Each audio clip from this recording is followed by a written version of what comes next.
Hello everyone, I hope that you're doing amazing wherever you are in the world. My name is Shikha and I welcome you to my channel. As you can hear in the background, there's some construction going on, but I'm really excited to do this video, so hopefully you're not too bothered by it. In this one I wanted to speak to you about eye contact. I've done videos in the past where we spoke about how INFJs have this tendency to, hold the eye contact of the people around them. So they literally stare at someone in the eye, and they're staring and staring and staring until the other person gets uncomfortable and looks away, and then we come out triumphant. Or, we just have an intimidating stare in general, or we're just looking at something just randomly in our heads. We're not even looking at anything in particular, we're just in our heads, but people think that we're looking at them, or people think that we're staring at them, and then it makes them uncomfortable. Or they think we're flirting with them. All of this to say that it seems to be a very noisy day today with the planes and the construction. All of this to say that eye contact is, of course, one of those things that defines a human being to another human being. You kind of look at someone and you smile at them, or you look at someone and you hold their gaze for a second, and it gives you some information about yourself to the other person, and the other person gets information about you, and it kind of is like an exchange. Without even exchanging a word, with a glance, you can exchange a lot of information with another person, right? But the problem I find for myself is not only because I'm a woman, but also because I'm an INFJ. I find that as soon as I walk outside, even for a second or two, I'll just be walking around this park and it's completely empty, and maybe someone will come around by chance. And I'm extremely careful in those moments, if I'm not in the mood to have a conversation, to keep my eyes down, or to pretend like I have headphones on or I'm listening to something, and keep my eyes averted so that I don't actually make eye contact with the person. Because as soon as I do, it literally is like magic. As soon as I look at someone or make eye contact with someone, they'll start talking to me. I haven't even started saying anything. I haven't been like, oh, hello, how are you? No, nothing. I'll just be like, look up, look into their eyes, boom, they start talking. This just happened to me yesterday, and I was walking past, and on the same path that I'm on right now, and I was just walking and doing my thing, listening to an audiobook by David Dida. And I was like, all right, there's a man standing there. I don't know what he's doing. He's an older gentleman from Trinidad or the Caribbean somewhere. And so I was noticing him, and he was just standing there, and he was looking around, and I'm like, interesting, weird, but that's okay. People do weird things. I do many weird things as well. It doesn't mean anything. And so, I'm walking past him, and I'm thinking to myself, should I look up? Should I make eye contact? Should I make eye contact? And, I was like, all right, fine. He's an old man. He's by himself. I'm sure he can't do anything to you. If anything happens, you can just scream. So it's fine. So I just barely glanced up. Literally, I was like, all right, I'm looking down, and then I look up, instantaneously started talking. Hello, how are you? What are you doing? And how's life? And all that stuff. And, my strategy in a lot of these situations is to keep walking. So I'll keep on talking to the person, but I'll keep on walking as well, so that eventually I'm too far away for that person to actually even have to say anything, right? I know it's a terrible thing to even share, but I call it, I'll just keep on walking, really. Literally, I'm walking and talking. And, I'm like, hi, yeah, I'm doing great. It's a beautiful day. And I'm just still walking. And eventually I get past a certain distance where he can't be like, hello, I'm shouting at you. So, at that point I'm like, have a good day, bye. And then obviously he has to say bye. Because a lot of times, as I've said to you previously in a lot of different videos, I don't know what it is about INFJs.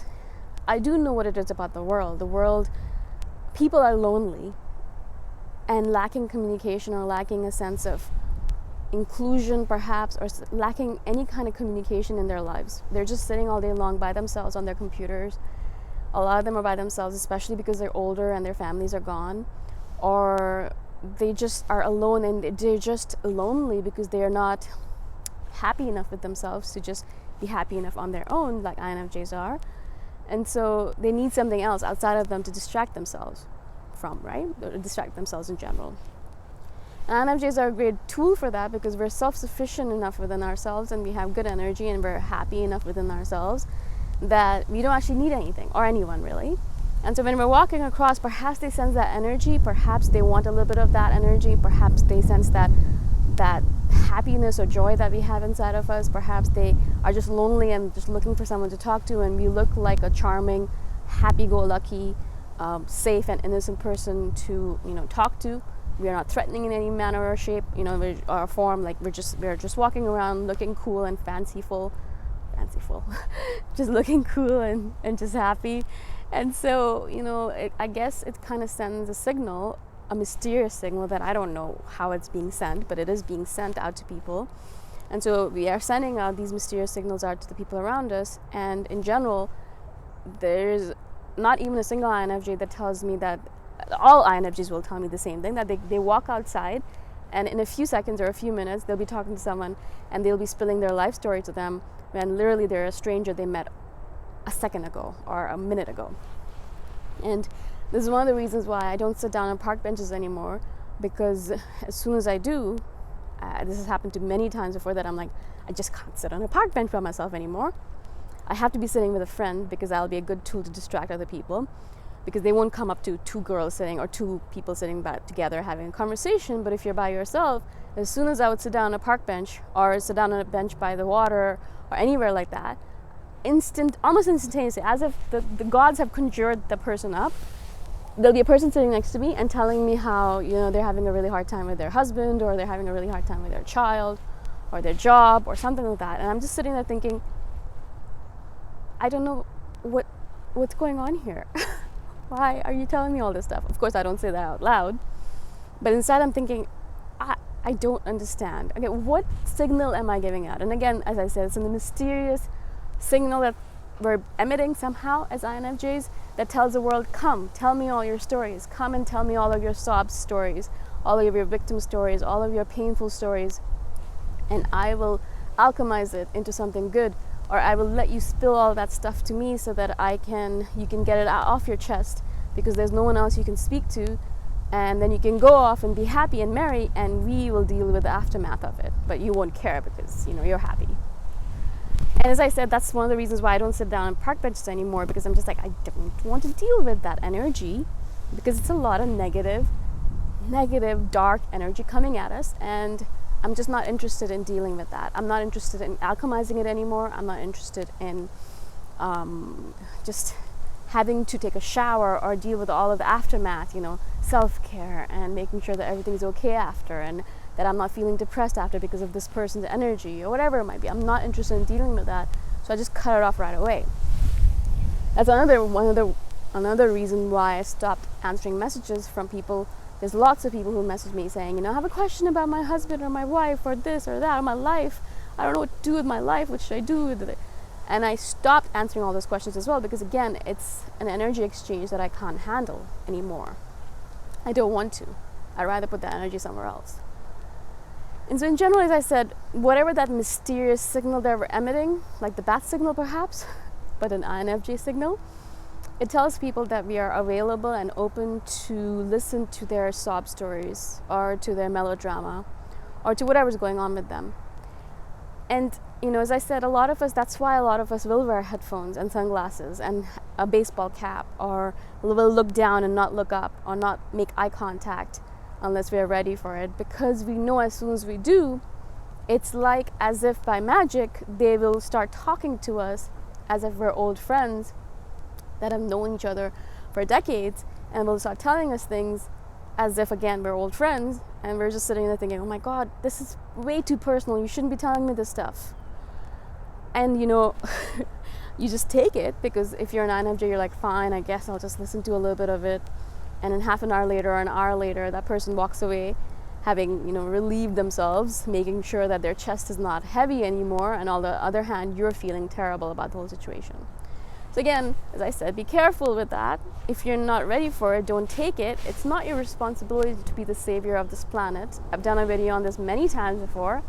We're not the saviors of the people around us. We are not the people that need to save everyone around us or take care of everyone around us. Even though we pretend we're strong, we're not that strong. We're strong, but not that strong. And we need to be careful. The world in general has a tendency to push an INFJ until their limits. And in general, the world has a tendency to take advantage of INFJs because we give and then the world takes. And then we give a little bit more and the world takes that as well. And then we give and the world takes and then we get nothing in return. And we're just sitting there thinking, all right, what was the point of this? And so don't come to that point where you get bitter and sad about the world and hate everyone in it. There's lots of INFJs in that mode right now. Don't get there. Cut it off. Stop talking to people or stop listening to people's sob stories. Cut them off. It's important for your own health. And say it out loud. I can't listen to this right now. I'm too tired. I'm sorry, but this is not what I want to do right now. I'm here to enjoy this beautiful area. I'm here to enjoy nature. I'm not here to listen to your sob stories. And yes, it will be harsh at first, but it's important. All right? I hope this makes sense. I hope that you've been able to get something out of this video. If you have any questions, please comment below and I shall do a follow-up video. Again, thank you so much for being on my channel. I really appreciate your support. I shall see you in the next one. Bye for now.